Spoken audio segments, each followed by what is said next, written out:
তিন পার্বত্য জেলায় চলছে ৭২ ঘণ্টার অবরোধ। খাগড়াছড়ি ও রাঙ্গামাটি যাচ্ছেন স্বরাষ্ট্র উপদেষ্টা। দীর্ঘদিনের বিচারহীনতার সংস্কৃতির কারণেই মব জাস্টিস, কঠোর পদক্ষেপ নেয়ার তাগিদ।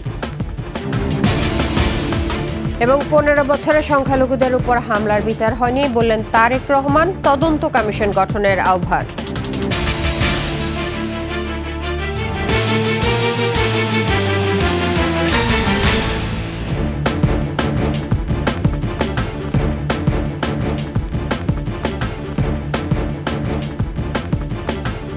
শুনছিলেন প্রসিকিউট ইসলামী ব্যাংক পিএলসি সংবাদ শিরোনাম। আমন্ত্রণ ২১শে সংবাদে আপনাদের সঙ্গে থাকছে ইস্টার জাহান।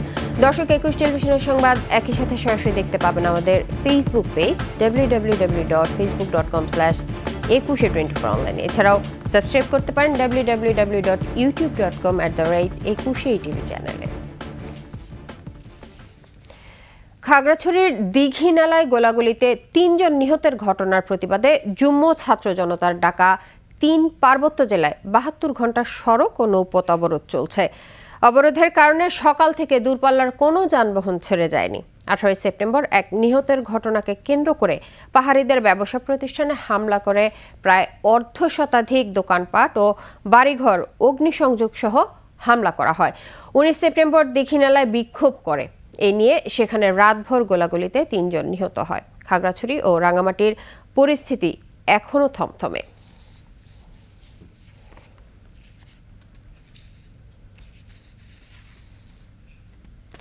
আজ খাগড়াছড়ি ও রাঙ্গামাটি যাচ্ছেন স্বরাষ্ট্র উপদেষ্টার নেতৃত্বে উচ্চ পর্যায়ের প্রতিনিধি দল। প্রতিনিধি দলে স্বরাষ্ট্র উপদেষ্টা ছাড়াও পার্বত্য চট্টগ্রাম বিষয়ক উপদেষ্টা, স্থানীয় সরকার উপদেষ্টা এবং প্রতিরক্ষা ও জাতীয় সংহতি উন্নয়ন বিষয়ক প্রধান উপদেষ্টার বিশেষ সহকারী থাকবেন। এদিকে সৃষ্ট সমস্যা নিরসনে সরকার আন্তরিকভাবে কাজ করছে উল্লেখ করে ৩ পার্বত্য জেলায় সবাইকে শান্ত থাকার আহ্বান জানিয়েছেন প্রধান উপদেষ্টা ডক্টর মোহাম্মদ ইউনূস। প্রধান উপদেষ্টার প্রেস উইং থেকে পাঠানো এক বার্তায় বলা হয়েছে, ১৮ সেপ্টেম্বর একজনকে গণপিটুনি ও পরবর্তী সময়ে তার মৃত্যুর ঘটনাকে কেন্দ্র করে চলমান হামলা, আক্রমণ ও প্রাণহানির ঘটনায় সরকার দুঃখিত ও ব্যথিত। সরকারের পক্ষ থেকে আইন শৃঙ্খলা রক্ষাকারী সব বাহিনীকে সর্বোচ্চ সংযম দেখাতে এবং পার্বত্য ৩ জেলায় বসবাসকারী জনগণের নিরাপত্তা নিশ্চিত করতে নির্দেশ দেওয়া হয়েছে। বার্তায় বলা হয়েছে, সহিংসতার সঙ্গে সম্পর্কিত সব ঘটনার সুষ্ঠু তদন্ত আর দায়ী ব্যক্তিদের বিচার নিশ্চিত করা হবে। এ লক্ষ্যে শক্তিশালী তদন্ত কমিটি শিগগিরই গঠন করা হবে। আহত ব্যক্তিদের সুচিকিৎসা নিশ্চিত করতে সংশ্লিষ্ট সবাইকে নির্দেশ দেওয়া হয়েছে।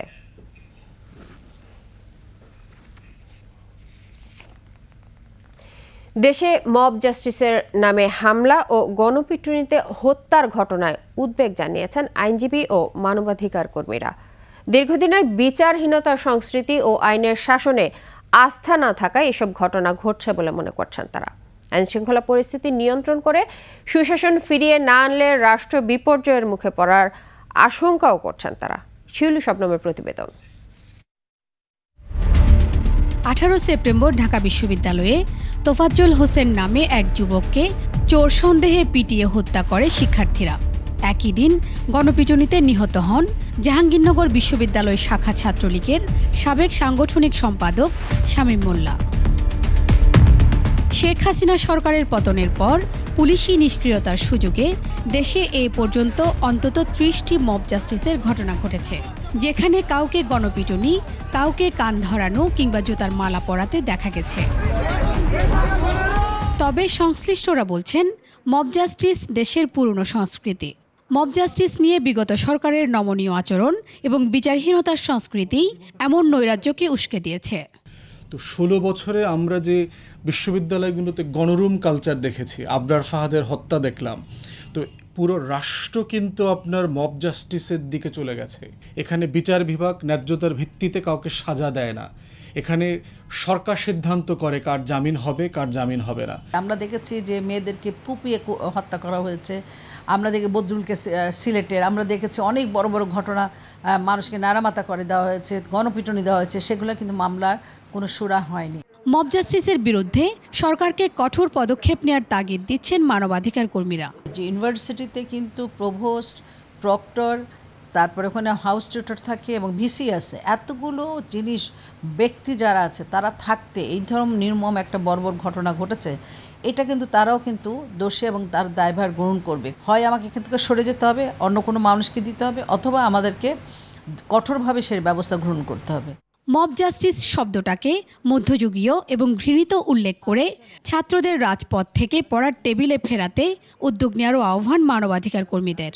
ছাত্রদের কন্ট্রোল করুক এবং তাদেরকে বলুক তারা পড়াশোনা টেবিলে ফিরে যাক। এখন আর তার কোনো ছাত্র রাজনীতির দরকার নেই, যে রাজনীতির দ্বারা মানুষ ক্ষতিগ্রস্ত হয় সেখানে দরকার নেই।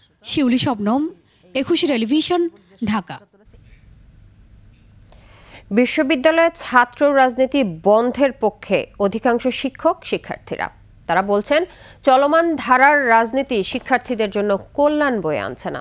ক্যাম্পাস রাজনীতি মুক্ত থাকলেও মুক্ত বুদ্ধি ও স্বাধীন চিন্তার বিকাশ যেন বাধাগ্রস্ত না হয় সে বিষয়ে সজাগ থাকার কথাও বলেছেন তারা। বিস্তারিত নাহিদ সিরাজি নিম্মির প্রতিবেদনে। দিনের একটা দাবি ছিল যে আমাদের ক্যাম্পাসটা হবে ছাত্র রাজনীতি মুক্ত। দলীয় যে রাজনীতি এটা থাকার কোনো প্রয়োজনই নাই। ঢাকা বিশ্ববিদ্যালয় ক্যাম্পাসে সব ধরনের রাজনৈতিক কর্মকাণ্ড বন্ধ রাখার সিদ্ধান্ত নিয়েছে কর্তৃপক্ষ। শিক্ষার্থীরা বলছেন, রাজনৈতিক দলগুলোর প্রভাব ছিল হলের সিট পাওয়ার ক্ষেত্রেও। প্রায় সময় জোর করেই জড়াতে হতো রাজনীতিতে, কিন্তু এখন তা বন্ধ হবে। আমাদের সিট তারা দখল করে সেই সিট আবার আমাদেরকে দিয়ে আমাদের মাধ্যমে তাদের রাজনীতির বিভিন্ন বাস্তবায়ন এজেন্ডা বাস্তবায়নের চেষ্টা করে। আমরা যতদিন ক্যাম্পাসে আছি আমরা নিজেরা সর্বোচ্চ চেষ্টা করবো যেন লেজুর ভিত্তিক ছাত্র রাজনীতি ক্যাম্পাসে আবার চালু না হয়। ক্যাম্পাসের ভিতরে হচ্ছে কোনো ধরনের রাজনীতি থাকতে পারবে না। শিক্ষকদের অনেকেই বলছেন এ সিদ্ধান্তের সাথে তারাও একমত। এটা একটা অভিভাবকদের প্রত্যাশা, অনেক সাধারণ ছাত্রদেরও এটা প্রত্যাশা ছিল। অনেকেই চাচ্ছিল যে অন্ততপক্ষে এই পরিস্থিতিতে আমরা যদি নিষিদ্ধ রাখতে পারি কয়েকদিন। ডিসিশন যেটা নেওয়া হয়েছে এটা যেন শুধু ডিসিশন নেওয়াতেই থেমে না থাকি, আমাদের ওভারটাইম একটু দেখতে হবে। ছাত্র সংগঠন যারা আছে তারাও কিন্তু বুঝতে চেষ্টা করছে যে সাধারণ ছাত্ররা কী চায়। যদিও শিক্ষকদের কেউ কেউ মনে করছেন, খুব বেশি সময়ের জন্য ক্যাম্পাসে রাজনীতি বন্ধ থাকলে নেতিবাচক প্রভাব পড়ার আশঙ্কা তৈরি করবে। আমি ব্যক্তিগতভাবে রাজনীতি নিষিদ্ধের পক্ষে নই, কারণ দেশের গণতান্ত্রিক চর্চার জন্য রাজনীতির প্রয়োজন রয়েছে। ক্যাম্পাসের রাজনীতিকে বাহির থেকে নিয়ন্ত্রণ করবার যে প্রবণতাটা আমরা লক্ষ্য করেছি বিগত সময়ে, তার একটি পরিবর্তন দরকার। ক্যাম্পাস থেকে রাজনৈতিক দলের প্রভাব সরে গেলে শিক্ষার পরিবেশ আরও সুন্দর ও সুশৃঙ্খল হবে বলে মনে করছেন তারা। নাহিদ সিরাজি নিম্মি, একুশে টেলিভিশন, ঢাকা। গত 15 বছরে সংখ্যালঘুদের উপর হামলা নির্যাতনের কোনো বিচার হয়নি বলে অভিযোগ করেছেন বিএনপির ভারপ্রাপ্ত চেয়ারম্যান তারেক রহমান। তদন্ত কমিশন গঠন করে সকল সংখ্যালঘুদের উপর এসব ঘটনার বিচারের আহ্বান জানিয়েছেন তিনি। ওমর ফাহিমের রিপোর্ট। জন্মাষ্টমী উপলক্ষে রাজধানীর গুলশানে বিএনপির কার্যালয়ে বাংলাদেশ হিন্দু, বৌদ্ধ ও খ্রিস্টান ঐক্য পরিষদ সদস্যদের সঙ্গে মতবিনিময়। ভার্চুয়ালি যুক্ত হন বিএনপির ভারপ্রাপ্ত চেয়ারম্যান তারেক রহমান। আপনাদের সকলকেও জানাই আন্তরিক শুভেচ্ছা। সভায় হিন্দু সম্প্রদায়ের প্রতিনিধিরা তাদের বক্তব্য তুলে ধরেন। আমরা আপনাদের কাছে থেকে সুরক্ষিত থাকতে চাই এবং বেঁচে থাকতে চাই।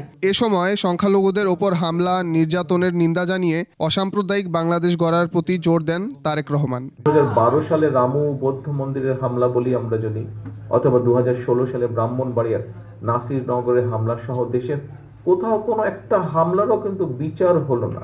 ধর্ম বর্ণ নির্বিশেষে বাঙালি অবাঙালি, বিশ্বাসী অবিশ্বাসী কিংবা সংশয়বাদী, বাংলাদেশের প্রতিটি নাগরিকের একমাত্র গর্বিত পরিচয়, আমরা সকলে বাংলাদেশ। অনুষ্ঠানে 5 আগস্টের পর ঘটে যাওয়া সাম্প্রদায়িক হামলার বিষয়ে কথা বলেন বিএনপির মহাসচিব মির্জা ফখরুল ইসলাম আলমগীর। পরিবর্তনের ফলে যেটুকু ঘটেছে সেটা সম্পূর্ণভাবে রাজনৈতিক, সেটা কোনো সাম্প্রদায়িক নয়। সভায় ধর্মবর্ণ নির্বিশেষে একটি সম্প্রীতির বাংলাদেশ গড়ার আশাবাদ ব্যক্ত করেন বক্তারা। এই বাংলাদেশের কল্যাণ ফ্রন্টকে। ওমর ফাহিম, একুশে টেলিভিশন, ঢাকা। ছাত্র জনতার অভ্যুত্থানে আহতদের 90% বুলেটবিদ্ধ। হাসপাতালের বিছানায় এখনও তাদের প্রতিটি দিন কাটছে নারকীয় যন্ত্রণায়। আহতরা বলছেন, সরকারের আর্থিক সহায়তা না পেলে তাদের পক্ষে দীর্ঘমেয়াদে চিকিৎসা চালিয়ে যাওয়া সম্ভব নয়। বিস্তারিত শিউলি শবনমের প্রতিবেদনে। তো এমনি যাওয়া হয়নি, দেশ স্বাধীন করার জন্যই যাওয়া হয়েছিল। যেটা চেয়েছিলাম সেটাই হয়েছে। 24 বছরের যুবক আব্দুস সামাদ 5 আগস্ট রাজধানীর উত্তরায় মাথার পেছনে গুলিবিদ্ধ হয়ে গুরুতর আহত হন তিনি। হাসপাতালের ধবধবে সাদা বিছানায় শূন্য দৃষ্টি মেলেই কাটে যার দিনের বেশিরভাগ সময়, চোখে মুখে হতাশার ছাপ। এখনো পর্যন্ত কারো সাহায্য পাই নাই, আর পাবো কিনা জানি না। সহায় সম্বলহীন সামাদের স্ত্রী রিয়ামণি 2.5 বছরের সন্তানের ভবিষ্যৎ নিয়ে ভাবতে গেলেই অন্ধকার ছাড়া যে কিছুই দেখতে পান না। ভাতটা যে কিনাই না খাই, এটাই একবেলা খাইলে আরেক বেলা লাগতেছিল মানে ওরকম। প্রায় 2 মাস হয়ে গেছে, এখনো পর্যন্ত ওরকম চিকিৎসা পাই নাই। যারা যারা আন্দোলনে গেছে তাদের তো সাহায্য করতেই আছে, তো ওরাও কিছু কইরা দেখ যাতে আমার ভবিষ্যৎ, আমার ছেলের ভবিষ্যৎটা একটু ভালো হয়। 18 জুলাই থেকে রাজধানীর বিভিন্ন হাসপাতালে ভর্তি হয় এমন শত শত আহত ছাত্র আর সাধারণ মানুষ। তাদের কেউ কেউ সুস্থ হয়ে বাড়ি ফিরলেও বেশিরভাগেরই প্রয়োজন দীর্ঘমেয়াদী চিকিৎসার। বুলেট ইনজুরি পেশেন্টই আছে, কিছু কিছু যেরকম এখানে একটা রোগী আছে, ওনার হচ্ছে কোলোস্টমি ব্যাগ পরানো, আইলোস্টমি ব্যাগ, ওনার এটা তো সারতে অনেক সময় লাগবে। সোহরাওয়ার্দী হাসপাতালে ভর্তি ব্রাহ্মণবাড়িয়ার পলিটেকনিকের ছাত্র নাজমুল সাকিবও তাদেরই একজন। পিঠে গুলি লেগে পেট দিয়ে বেরিয়ে যায় বুলেট, অবস্থা ভয়ঙ্কর। খাদ্যনালী এগুলো সব নষ্ট হয়ে গেছিলো, অপারেশন করে অর্ধেক যেগুলো রাখার মতো ওগুলো রাখলো, আর যেগুলো রাখা যাবে না ওগুলো কেটে ফেলে দিছে। দীর্ঘদিন ধরে চিকিৎসা চালিয়ে জীবনের স্বাভাবিক স্রোতে ফিরতে সরকারি সহায়তার অপেক্ষাটুকুই এখন তাদের সম্বল। যারা যারা গুলি গেছে, আহত হয়েছি, সরকারের জন্য আমাদের উপর একটু নজর রাখে। আমাদের 2 লাখ টাকার মতন গেছে অলরেডি, তারপরে ছাত্র ভাইদের আন্ডারে আসছি। সরকার থেকে আমি কোনো কিছু পাই নাই। শিউলি শবনম, 21 টেলিভিশন, ঢাকা। আসলে পুলিশের গাড়িতে পোড়ানো একটি মরদেহকে সন্তান ভেবে দাফনের 7 দিন পর বাবা মা জানতে পারেন তাদের ছেলে মারা যায়নি। খবর পান ছাত্র জনতার আন্দোলনে মাথায় গুলি লেগে সাভারের একটি হাসপাতালে মৃত্যুর সাথে পাঞ্জা লড়ছে সে। পরে ঢাকায় এনে মাথার গুলি বের করা হলেও ছেলেটি হারিয়ে ফেলেছে মানসিক ভারসাম্য। সাভার প্রতিনিধির তথ্যচিত্রে বিস্তারিত ডেস্ক রিপোর্টে। 5 আগস্ট আশুলিয়ার ছাত্র জনতার বিজয় মিছিলে যোগ দেয় মাদ্রাসা ছাত্র রিফাত হোসেন। বিকেল গড়িয়ে রাত পেরোলেও তার খোঁজ পাননি বাবা মা। ওই দিন আশুলিয়া থানার সামনে পুলিশের গাড়িতে পুড়িয়ে দেওয়া হয় 6টি মরদেহ। ছেলে রিফাতের কোনো খোঁজ না পেয়ে ওই 6 মরদেহের একটিকে ছেলে চিহ্নিত করে বগুড়ার গাবতলীতে দাফন করা হয়। কিন্তু 11 আগস্ট সামাজিক যোগাযোগ মাধ্যমে ছড়িয়ে পড়া একটি ভিডিওতে বাবা মা দেখতে পান মাথায় গুলির আঘাত নিয়ে সাভারের এনাম মেডিকেল কলেজ হাসপাতালে মৃত্যুর সঙ্গে লড়ছে তাদের ছেলে রিফাত। 6 তারিখে একটা পোড়া লাশ আসলে থানার সামনে গাড়ির মধ্যে আমার ছেলের মতো দেখতে লেগে আমি কাপন দাপন করে খুব কষ্ট পাইছি। আমি কষ্ট তার কি কম, আমার এক নাই ছেলে। পরে আবার 11 তারিখে ঢাকাতে আসি, 10 তারিখে আসে, 11 তারিখে আমি ফেসবুকে আমার ছেলের ছবি দেখতে পাই। চিকিৎসা শেষে রিফাতকে বাড়িতে নিয়ে এসেছেন বাবা মা, তবে মাথায় গুলি লাগায় এখন অনেকটা ভারসাম্যহীন রিফাত। কাকু চিনতে পারে না, কারো পড়াশোনা করতে পারে না, ব্রেনটা একবার নষ্ট হয়ে গেছে, ভুল ভ্রান্তি বলে। ছেলের সেবা যত্ন করতে গিয়ে মাকে ছাড়তে হয়েছে গার্মেন্টসের চাকরি। দিনমজুর বাবার আয় এই আছে এই নাই, অর্থের অভাবে চিকিৎসার খরচ জোগাতে হিমশিম খাচ্ছে পরিবারটি। আমার আর কোনো সমর্থন নাই যে তাকে আমি ছেলের কোনো করবো, ভবিষ্যৎ করবো। সরকারের কোনো এখন আমরা সহযোগিতা পাই নাই। এখন মনে করেন যে এলাকার তার বন্ধু বান্ধব বড় ভাইয়েরা চাঁদা তুলে যা দেশে তাকে আমি খরচপাতি করে খাইতেছি। সেদিনের বিভীষিকাময় স্মৃতি এখনো তাড়িয়ে ফিরবে রিফাতকে। খুরশিদ আলম মুকুল, ডেস্ক রিপোর্ট, 21 টেলিভিশন। বুলবুল আহমেদ, ঢাকা উত্তর সিটি কর্পোরেশন 2 অঞ্চলের লাইসেন্স শাখার সাবেক সুপারভাইজার।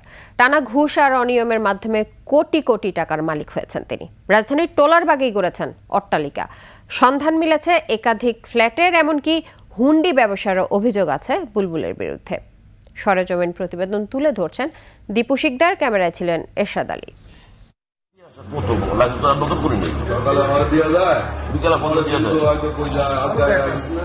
অবসরে যাওয়ার কিছুদিন আগে নিজ কার্যালয়ে বসে দিন দরবার করেন বুলবুল আহমেদ।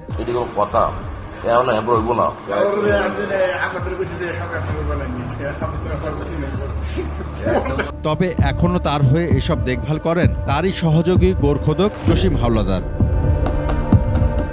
ট্রেড লাইসেন্স শাখার সাবেক সুপারভাইজার বুলবুলের দুর্নীতি সিন্ডিকেট বেশ বড়, 7 থেকে 10 জনের দল তার।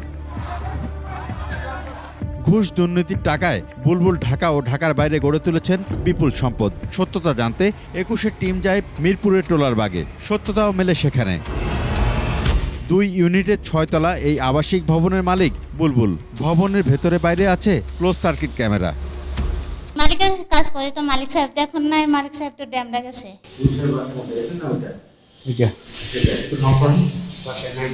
পরে এগিয়ে আসেন বুলবুলের স্ত্রী। তো আসেন এদিকে, আমাদের যদি অসহযোগিতা করেন আমরা তো তথ্য পাবো না। আমার কাজই তো ক্যামেরা নিয়ে। এলাকাবাসীর কাছ থেকেও কিছু তথ্য মিলল। বুলবুল সাহেবের বাসার পাশে আমাদের বাসা, কিন্তু উনি আর কি এলাকা ভিত্তিক খুব বেশি সবার সাথে যে চলাচল এরকম না। ওনার ওই একটা বাড়ি ওই দিয়েছিনি, আর শুনছি যে আরো প্লাট আছে। মানে ভাড়া থাকতো, 3 সেট ছিল, 3 সেট না 2 তলা ভাড়া থাকতো, 3 সেট ভেঙে মানে বাড়ি করছে। এরপর এই বাড়ি থেকে কয়েক কদম এগোলেই একটি অ্যাপার্টমেন্টের হদিস মেলে। এখানেই আছে বুলবুলের কয়েক কোটি টাকার 4টি ফ্ল্যাট।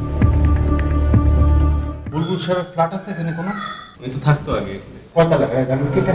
নিচতলা থাকতো। এটা কি বুলবুল সাহেবের ফ্ল্যাট? ওনার ফ্ল্যাটটা কোথায় এখানে জানেন কি? ফ্ল্যাট আছে কিন্তু উনি এখানে থাকে না। সেটা ফ্ল্যাটটা কয়তলা আমাকে একটু তথ্য দিয়ে একটু সহায়তা করবেন? 2 তলায়। ডান পাশে না বাম পাশে? বাম পাশে। রাজধানীর বিভিন্ন এলাকায় আছে জমি। এ নিয়ে কয়েক দফা বুলবুলের সঙ্গে ফোনে যোগাযোগ করেও পাওয়া যায়নি তাকে। এছাড়াও তার হুন্ডি ব্যবসার সঙ্গে যুক্ত থাকার তথ্য রয়েছে। তিনি অবসরে গেলেও অভিযোগের সত্যতা মিললে ব্যবস্থা নেয়ার কথা জানান আঞ্চলিক নির্বাহী কর্মকর্তা। আমাদের দায়িত্বের ভিতর থেকে তার বিরুদ্ধে যে ব্যবস্থাগুলো নেওয়া প্রয়োজন, যে কার্যক্রম নেওয়া প্রয়োজন, সে উদ্যোগ আমরা নেব। অনৈতিক কর্মকাণ্ডের প্রমাণ পেলে কাউকে ছাড় নয় বলে জানান এই কর্মকর্তা। সেটা আমরা নেব। দীপু শিকদার, 21 টেলিভিশন, ঢাকা। আর এর সাথে শেষ করছি 21 সংবাদ। তবে যাবার আগে ফার্স্ট সিকিউরিটি ইসলামী ব্যাংক পিএলসি সংবাদ শিরোনামগুলো আরও একবার। 3 পার্বত্য জেলায় চলছে 72 ঘন্টার অবরোধ। খাগড়াছড়ি ও রাঙামাটি যাচ্ছেন স্বরাষ্ট্র উপদেষ্টা।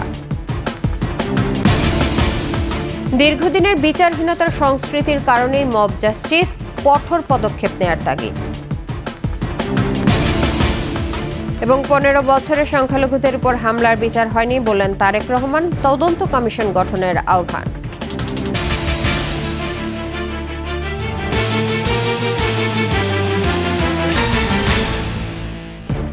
সর্বশেষ সংবাদ জানতে ডায়াল করুন 2021 নম্বরে, আর ভিজিট করুন 21-tv.com এই ওয়েবসাইটে। ফেসবুকেও ভিজিট করতে পারেন www.facebook.com/2124 অনলাইনে। এছাড়াও সাবস্ক্রাইব করতে পারেন www.youtube.com/21etv চ্যানেলে। এতক্ষণ সঙ্গে থাকার জন্য ধন্যবাদ। পরবর্তী সংবাদ সকাল 10টা 55 মিনিটে দেখার আমন্ত্রণ রইল। 21-এর সাথেই থাকুন।